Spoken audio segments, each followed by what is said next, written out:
श्री राम ज्योतिष India YouTube channel में सभी ज्योतिष प्रेमियों का स्वागत है। आज की कक्षा का विषय प्रसंग है दैन्य योग। जन्म पत्रिका में दैन्य योग अनेकों होते हैं। उनका निर्माण कैसे होता है और उनका जातक के जीवन पर प्रभाव क्या होता है। दैन्य योग जैसा कि नाम से ही स्पष्ट हो जाता है, व्यक्ति को अर्थ से फर्श पर ला देने वाला योग है। व्यक्ति की जीवन की सुख संपत्ति को नष्ट करके उसको अपमान के गर्त में डाल देने का योग है। सत्ता से हटाकर उसे निम्न स्तर पर ला देने का योग है। उसकी क्षमता, उसकी योग्यता, उसकी सामर्थ्य सभी कुछ यहाँ पर कमज़ोर पड़ जाती है। और यह आप किसी भी व्यक्ति के जीवन में एक अनुभव के रूप में उस योग का प्रभाव देख सकते हो।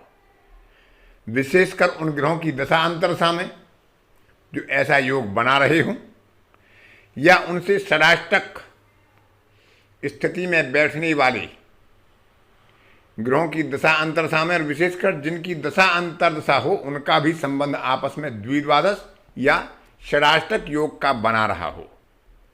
लेकिन यदि दैन्य योग किसी जातक की जन्म पत्रिका में निर्मित होता है तो अपने जीवन में उसका प्रभाव जातक को कम से कम एक बार तो देखना ही पड़ता है। तो आज इसी विषय पर बात करेंगे कि दैन्य योग किस प्रकार से निर्मित होते हैं और किस प्रकार से उनका प्रभाव जातक के जीवन को प्रभावित करता है।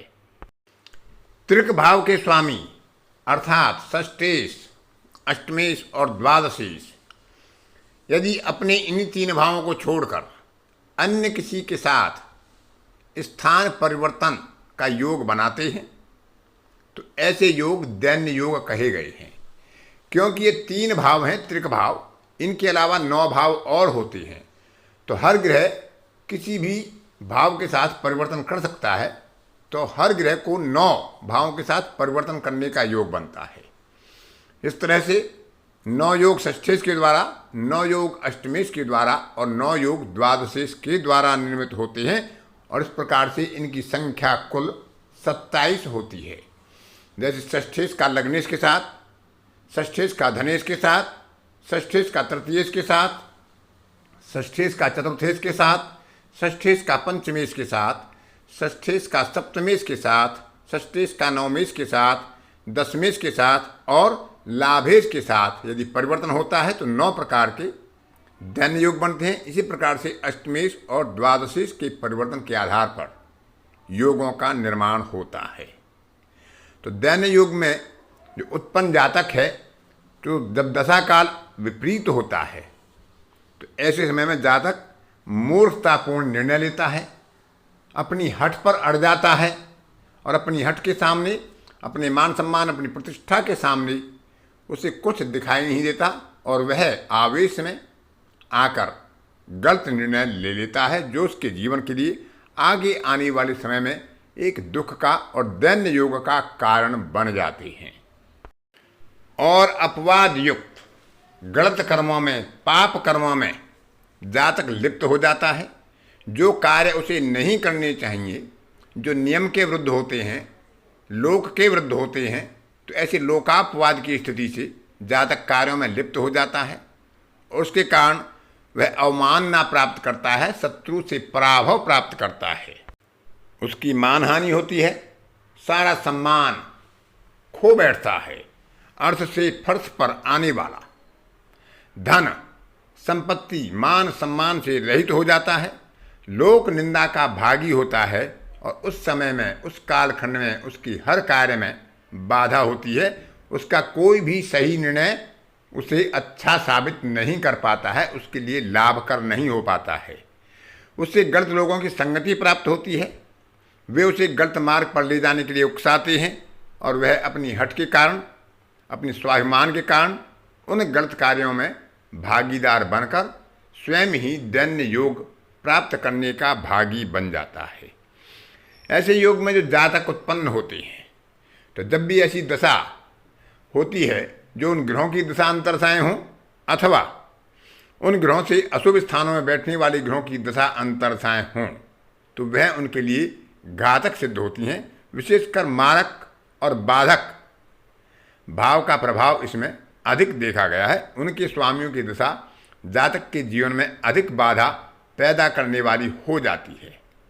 लेकिन यदि अन्य अच्छे योग भी होते हैं तो जातक उस समस्या से, उस दैन्य योग से निकल भी जाता है और अपने अन्य योगों का प्रभाव वह अपने जीवन में प्रकट कर देता है।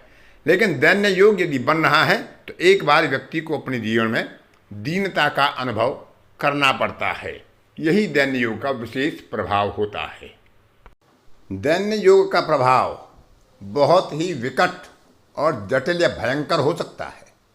यदि उनमें से कोई ग्रह जो परिवर्तन कर रहा हो, कोई ग्रह बाधक हो अथवा राहु केतु के अक्ष पर आ गया हो अथवा अपने निष्फल भाव में विराजमान हो तो अपने कारकत्व संबंधी हानि करता है और दशा अंतरदशा में अपने अशुभ फल प्रदान करता है और दैन्य योग के निर्माण में ज़्यादा सहायक हो जाता है। लेकिन यह आवश्यक नहीं है कि दैन्य योग बनने पर व्यक्ति को बहुत ही कठिन समस्याओं से या कठिन समय से गुजरना पड़े। दैन्य योग कमज़ोर हो जाते हैं, उनका प्रभाव कम हो जाता है यदि षष्ठेश, अष्टमेश या द्वादशेश ग्रह जो दैन्य योग का निर्माण कर रहा है परिवर्तन के कारण, वह बाल्यावस्था में हो, वृद्धावस्था में हो, मृतावस्था में हो या किसी शुभ ग्रह की उसे युति मिल गई हो, विशेषकर नवमेश की या बृहस्पति की, तो जातक को दैन्य योग अपना पूरा फल नहीं दे पाता है, केवल एक आभासीय फल देकर रह जाता है या बहुत छोटा फल देकर अपना कार्य पूरा कर लेता है।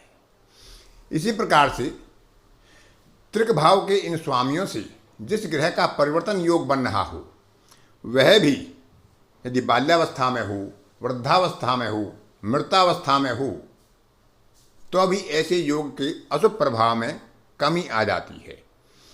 इसका प्रभाव विशेषकर 0 अंश पर 1 अंश पर ना देखा जाए। जो जन्म काल की लगन के अंश हैं उनके आधार पर यदि हम उस प्रभाव को देखेंगे तो वह ज़्यादा सटीकता हमें प्रदान करता दिखाई देगा। किसी जातक की लग्न जितने डिग्री पर है, यदि इनमें से कोई भी ग्रह उससे 14-15 डिग्री के आसपास दूर हो जाता है तो दैन्य योग का प्रभाव कम हो जाता है। कुछ समय के लिए दैन्य योग जातक को प्रभावित करेगा, लेकिन जातक अपने पुरुषार्थ, अपने साहस और अपने अन्य योगों के बल पर अपने उस स्थान को पुनः प्राप्त भी कर लेता है। इसमें जो ग्रह आपस में परिवर्तन करते हैं उनके कारकत्व भी प्रभावित होते हैं, उनके कारकत्वों का सुख भी प्रभावित होता है। जैसे मान लेते हैं कि गुरु और शुक्र यदि किसी के जीवन में दैन्य योग का निर्माण कर रहे हैं तो ऐसे जातक को या जातिका को संतान संबंधी और वैवाहिक सुख में संबंधी परेशानियां भी झेलनी पड़ती हैं। उनके सुख में भी कहीं ना कहीं उसे समस्या आती है या उनके सुख में कहीं ना कहीं कमी उसे प्राप्त होती है। इसके अतिरिक्त षष्ठेश, अष्टमेश या द्वादशेश जो इस योग का निर्माण कर रहे हैं, दैन्य योग का निर्माण कर रहे हैं परिवर्तन के कारण, यदि उनके साथ किसी दूसरे त्रिक भाव के स्वामी की युति हो जाती है तो यह उस योग को कम कर देता है और इसमें विपरीत राजयोग की संभावनाएं बढ़ जाती हैं, जिसमें स्थितियां कुछ खराब अवश्य होंगी, लेकिन उसके बाद जातक को एक राजयोग विशेष प्राप्त होता है जिसमें दैन्य योग का प्रभाव कम बताया गया है या कम हो जाता है, अपना पूरा फल नहीं कर पाता है। यदि ऐसा दैन्य योग किसी जातक की कुंडली में निर्मित होता है, उन ग्रहों का जप, दान आदि के द्वारा उसका शमन किया जा सकता है, उसके प्रभाव को कम किया जा सकता है। क्योंकि योग बनेगा उसका प्रभाव तो जातक को झेलना पड़ेगा, लेकिन उपाय के द्वारा उसको कम किया जा सकता है। उनकी रत्न या रुद्राक्ष जो भी जन्म पत्रिका के आधार पर उचित हों उनको पहना जा सकता है, या उनके जो अधिदेव होते हैं उनकी स्तुति, उनकी चालीसा या उनके स्तोत्र आदि का पाठ करके, उनके कवच आदि का पाठ करके भी जातक अपने दैन्य योग से किसी न किसी रूप में सुरक्षा प्रदान कर सकता है अपने जीवन को सुगम और सरल बनाने के लिए। तो इस तरह से जो 27 दैन्य योग होते हैं उनका प्रभाव जातक के कुंडली में देखा जा सकता है।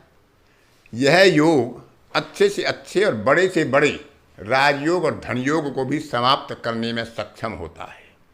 तो इसलिए समय रहते उसका उपाय कर लेना जातक के लिए उचित होता है। आज की कक्षा में इतना ही।